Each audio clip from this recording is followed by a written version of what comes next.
Hello everyone, today we are going to learn basic FreeCAD tutorial how to use the Ellipse tools.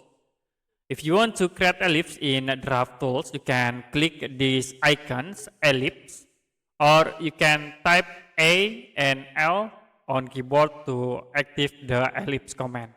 Like I will type A and L. Now you can draw the ellipse objects like in here. First point and then the second point. Or you can click these ellipse icons and then specify for the first point and the next the second point. You also can see the option in here. You can choose relative, fillet or continue. So in here we use the continue, so you can create the ellipse and the next ellipse objects. If you want to use the continue off, it will be create the one ellipse object.